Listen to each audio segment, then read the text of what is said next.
Welcome to Comic Power. I am your host, Comic Killer 72. Welcome to the Rant. This is a audio-only program where it will allow me to talk extensively about a specific subject. In this case, it's going to be about the impact of the coronavirus on entertainment, comic book business, comic book movies, etc. I would like to try to avoid politics and the shifting of the blame on how we got here. I hope that your family is safe and that you're taking reasonable precautions. And I will give a link that's from the CDC, the Center for Disease Control, about best steps to avoid this pandemic. Like I said, I would like to try to avoid politics and all of that. It's hard to do so because there's a lot of blame shifting and who did what and where, but this is where we're at. We're all in this boat together, so we got to find a way to get through it. I'd like to apologize if I sound insensitive about something that may be considered trivial to some people about the impacts of the entertainment industry when there's so much real serious stuff going on. I understand that entertainment could be considered a distraction or something trivial, but it's a welcome distraction. Everybody from Bob Hope to James Brown visited troops in the theater of war in the past, so I think that being able to focus your mind on something else when there's so much serious stuff going on just for a little while is very good to your mental health. So entertainment is important, not as important as saying getting food for your family or finding cleaning supplies or hand sanitizer or toilet paper. Not as important as say those, but still very much important. Me and my wife, for example, we had a trip to the beach that was scheduled that obviously we didn't get to go because of all this going on. If we would have went just probably 3 or 4 days earlier, if we were scheduled 3 or 4 days earlier, I must say, we would have had our trip, but we would have been coming back to all this mayhem and chaos, and so it was probably the best thing that we didn't go. Obviously, some people are acting very stupidly. In times of crisis, you get an opportunity to see what people are really about. You're going to see some people that are going to stand up and do some very courageous, selfless things, and you're going to have some people that do some very selfish things and some very stupid things. For example, there was a person that was arrested. This is a county over from mine that I read in the news, and he was live streaming in a Walmart saying that he had the coronavirus, and it went viral, and the police obviously arrested him and charged him with a hoax and all kinds of stupid stuff. And it's just the stupidity you see come out of people, but then at the same time, on the other end, the bravery that you'll see that will come out of some people. So to me, it really hit about a week ago. Not only was our trip going to be canceled, well, we canceled the trip in advance with all the information that was coming, but the travel advisories were basically saying, it's probably best not to travel. So we had already made that decision before the decision was made for us. But it got really real when I noticed that Bloodshot was coming out, and I did want to see the movie. We were not going on the beach trip, and I had concerns that the film wouldn't do well because of all of the stuff going on with Corona. In addition, it didn't have any buzz going into the movie anyway, Corona or not. So I am a lifelong Valiant fan, so I did take it upon myself to buy 2 tickets to see the film, but I didn't actually see the film. I just bought the tickets, and I didn't think it would be safe to me or my wife to go, so I just bought the tickets. I want to support the movie because if the movie bombs, then there may be no other Valiant movie. So Exo Man of War may not get his shot, Shadow Man, Ninjak, The Eternal Warrior, Archer and Armstrong, Quantum and Woody. These are some very great characters, and like I said, I want to see it do well. But at this point, the theaters around me closed this 3 days after I had done this. So here we are. So, and then it got really, really real when I first had heard that Tom Hanks had tested positive, Tom Hanks and his wife had tested positive for Corona. And then the daily tanks of the stock market is taking huge dives. wiping out any gains that you got on your 401k. And then an NBA player tested positive, so they wound up canceling the season. And then the college basketball March Madness tournament, at first they said that they were going to not allow fans in the stadium and play the games, but then they corrected themselves and came out the next day and said, nope, that's canceled too. And things just got crazier and crazier. So we got to think about this. Worst estimates is we could be dealing with this as long as 18 months. That's going to be some massive lifestyle changes. So if you think about it, in America, have we really had a shared crisis, a real shared crisis over a long period of time that's shared by everybody? And to tell you the truth, I don't think we really had one since World War II. During that time, and this is 80 years ago, during that time, you had rich and poor, black and white. Everyone went off to the war effort. So it didn't matter your status in life. You could be the poorest person in the world or the richest person in the world, and you were going to go over to Europe and fight those damn Nazis. That's just what it was going to be, in combat operations. So even the mafia helped out during World War II. Their job was the government would overlook some of their criminal enterprises that they were doing. In exchange, they would basically be lookouts and security for our ports in Boston, New York, etc. This actually happened. So you're talking about the shared sacrifice across all walks of life, civilian and military, criminal and non-criminal, the type of things we had to do. The shared sacrifices, for example, 911, and I'm not discounting what happened. That was a terrible day, and nearly 3,000 people lost their life. But it's not a shared sacrifice because not everybody's in the military that went over to Iraq and Afghanistan in response to that. In your daily life, you did not really, the average person didn't really feel that. If you were a first responder or the family of a first responder from New York, or someone who worked in the Pentagon, or with the family of someone in the Pentagon that also got attacked, for example, then you had a direct impact. 911 was more of a symbolic crisis to most people. It's 350 million people. So not discounting the impact of what happened and the fallout when you're dealing with something as terrible as terrorism.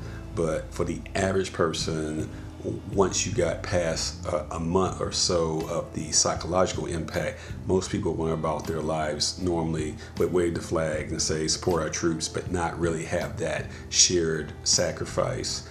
And then there's Vietnam, which went on for a very long time, but this was a poor man's war. So if you were poor and you got drafted, you went to Vietnam. But if you were part of the rich and the elite, the sons of those people got real cushy National Guard jobs where they didn't have to go overseas and fight. So if you were the son of somebody important like George Bush Jr.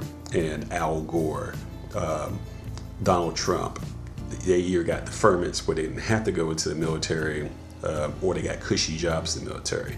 These type of people, the sons of rich and powerful, did not have to go there and actually fight. So Vietnam wasn't as a shared sacrifice as, say, World War II. So if you think about it, it is World War II 80 years ago, before we had to deal with anything like this. If you're talking about people that are millennials born after 1980, things that we consider from my generation and other generations before us would be mild inconveniences is what they would consider a crisis. The Wi-Fi isn't working for 2 hours. For somebody who's a millennial, that might be a crisis for them, or there's no name brand potato chips, there's only off-brand, and they have a meltdown, So these type of really small things that we really don't think that much about. We're used to so much convenience that something like this happens and you're not going to the movies, you're not going to Las Vegas to gamble, you're not going on that long road trip, and all these other things that you don't think that much about, you just go ahead and do them. And you're now sitting at home and actually have to talk to your family. that's where we are, and it's really amazing. So, in terms of the impact of the entertainment industry, which I was mentioning before, a lot of the studios have had to shut down production. For example, Batman was being filmed, and they said, nope, Batman's still going to continue to be filmed. But eventually, even they got the memo that, hey, this is probably not a good idea. You know, studio sets are nothing but petri dishes for disease anyway. So they shut down the production of Batman, and that's when you know it's serious. I don't think it'll be a problem. The movie isn't supposed to come out to, well over a year from now, around May 2021. So I think it'll be okay, but what we got to look at is what's happening now. And we got video on demand streaming to save the day and be a rescue for all that. So a lot of studios have already said that there's some movies that they're either going to push back 1 year. For example, the Fast and the Furious already stated that they're going to push this movie back a whole year. Because if they move it up, 4 months, 5 months, etc., there's a lot of competition that's going to wind up cannibalizing their movie. So instead of getting in the way of these future Marvel movies and these other blockbuster movies coming up, they just postpone it for a year, which, if that's what they want to do, that makes sense. But there's some other studios that are basically going to stream it. For example, I just heard that Bloodshot, Sony is going to stream it. It was only really in the theater for a week. It finished number 3. It took in about $9 million domestically in its first week. But overall, every movie was down because less people were going to the movies. This is even before, they start shutting down the theaters anyway. But the streaming is good. And now with Disney Plus being available, it has people thinking, what are they going to do with the Black Widow movie? That was scheduled to come out in May of 2020. And then the Eternals was going to come out in November of 2020. Now, Marvel may have dodged a bullet early because of an accident, basically, and some dumb luck. Marvel normally comes out with 3 movies a year, but this year they came out with 2. And that's because of the status of James Gunn. If you remember, he is the director of Guardians of the Galaxy. And Guardians of the Galaxy Part 3, to wrap up the trilogy, was supposed to come out in the year 2020. But he had got busted with some old tweets that came to life in which he had basically joked and made some inappropriate remarks and jokes that involve sexual assault and rape and some other stuff. He was saying he was being satirical. They were from 10 years ago, but Disney pretty much jumped the gun on it and wound up firing him. So he defected over to Warner Brothers, and he was supposed to resurrect the reboot of Suicide Squad. But he didn't blame Disney. He took it like a man. He said he understood. So eventually, when all the smoke blew over, most people said that Disney had overreacted. This is, something stupid he said 10 years ago. And he took all the blame for it. He didn't deflect it back at Disney's place. So I think they liked that idea that this was a stand-up guy. He admitted what he did. He didn't try to deflect it, blame it on anybody else, which you see a lot of times. When things go wrong, people deflect. But so once all the negative blowback went to Disney, and the fact that he didn't embarrass them or throw them under the bus, they basically rehired him and said, all is well now. You can come back and finish your trilogy. So basically, with all that happening, Guardians of the Galaxy has got bumped to a further date when it was supposed to come out in 2020. So instead of Guardians of the Galaxy, Black Widow, and the Eternals coming out for 2020, we only got Black Widow and the Eternals. So that means that Marvel didn't have their first movie come out in May, when they normally will have a movie come out in February, like they did with Black Panther, or March is when Captain Marvel came out for Women's History Month. So they would have had a movie probably coming out right about now. And if Guardians of the Galaxy, which is a bigger franchise, then Black Widow would have been coming out this year. It would have been a summer movie for like probably June or July. So Black Widow probably would have came out probably in March. It's a female-led movie. March is Women's History Month. So it probably would have came out in Women's History Month of 2020, just like how Captain Marvel came out of March 2019.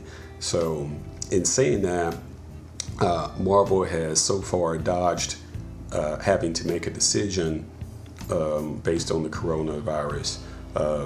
Let's say all this clears up in 4 weeks, 8 weeks, and the number of cases is going down. We got a handle on it.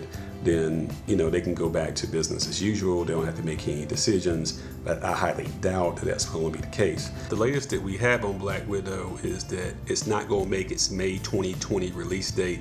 It's been pushed back indefinitely by Marvel to a future date, but they have not put a specific date on when that's going to be. They're basically waiting to see what's going to happen. I think the best thing for them to do is to put the movie on Disney Plus. That would make a lot of fans happy, because that could be a possibility that they could do that if their hand was forced, because people are going to want to see their Marvel movies. We've gotten used to this.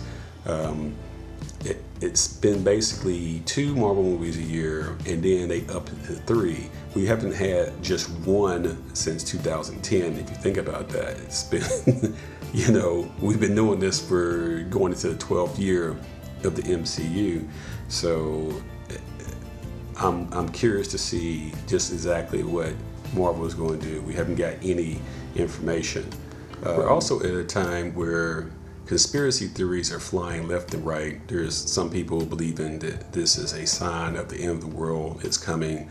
But in any crisis that, these type of things happen, people might start joining cults and, spreading all this misinformation, especially in the age of the internet. We're in the information age. So I've always heard the phrase that a lie can travel halfway around the world while the truth is just putting its shoes on.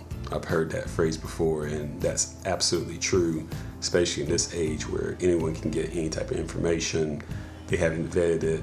They haven't really determined if it's accurate or not, but they will easily spread it around because the truth is usually more layered and complex. So simple, misleading things, people are willing to share that. Now, some people believe that we're in the middle of that dystopian, horrible horror nightmare that you saw on things like The Walking Dead or all these movies from the past, like Pandemic and Outbreak. They're all coming back and they're trending high on Netflix, and people are going back and watching them for clues of, were they warning us? Were these basically documentaries and that was telling us what the future would be, or did they really get it right, or is there things they got wrong? So, for example, in the 1995 movie Outbreak, starring Morgan Freeman and Dustin Hoffman, there's a outbreak of a monkey that's carrying a disease that's supposed to be similar to like Ebola that winds up getting in America, and the hot spot for it is a small town that the government is deciding that they're just basically going firebomb it and just kill everybody and try to contain it that way, which sounds completely ridiculous now, but it's part of the film. So in real life, we're seeing stuff like the National Guard deployed. So when people see stuff like that, they automatically start to think, oh, is there going to be martial law? Are they going to, shoot everybody on sight if you're out past 6 o'clock or whatever? But, the National Guard had to be deployed to assist food banks and stuff like that. So we're not at that point yet where it's the Walking Dead, or it's Escape from LA, or Escape from New York with Kurt Russell or something like that. So I think there's going to be a lot of additional doomsday prophecies from some charismatic leaders, but I don't think that we're exactly there yet. I still can, go outside and go to the grocery store. So I might not be able to get any toilet paper, and some other supplies like hand sanitizers may be out of stock, but for the most part, I can, do some normal things. I just can't do all the things that I'm used to, just like everybody else. I mean, are comics going to ship on time? I mean, if the comic stores are closed, then why would you ship comics to there in the first place? Or are they just going to make all these comics available on digital now? I don't know. And what about the comic book conventions? I mean, I was looking forward to that in June. I do that every year. I get to meet the artists and the writers and get them to sign stuff, send it over to CGC, and get it slabbed. And it's a lot of fun and to talk comics and shop and stuff. And that's probably not going to happen this year. It's a real bummer, but that's life now. And can you imagine no San Diego Comic-Con for the first time ever? It's been there every year since 1980? What a bummer, right? So in saying that, I will continue to make videos for Comic Power, so please subscribe to this channel and tell others about it so it can grow some more. It's not the most important thing at the moment, but if I can give you some welcome distraction in terms of entertainment, then I will continue to do so. I hope it's welcome to you. Please don't hoard all the supplies. Share with other people in this time of need. Please don't be racist against Chinese people and put a stigma on the disease or the virus, so to speak. It's just like when AIDS was considered a gay man's disease, when there was a stigma on that, and we know that that's not true. So if there's anyone who's targeting Asian people, specifically Chinese people, then that's just wrong, and I hope that it doesn't really go there. I'm wishing you and your family the best. I'm wishing a good outcome for our country, as well as the whole globe. I heard someone say that Mother Nature is putting us on timeout, and I like to think of it that way. That's a good way to explain it. So we have to be better to each other in this world, We have to share the planet. And I hate to get on this left-wing activist sounding type of thing, but it is true. How we've treated each other is really broke down. And now is a good opportunity to try to piece that back together. But for now, this is Comic Killer 72 for Comic Power, signing off and saying bye-bye and take care of yourself.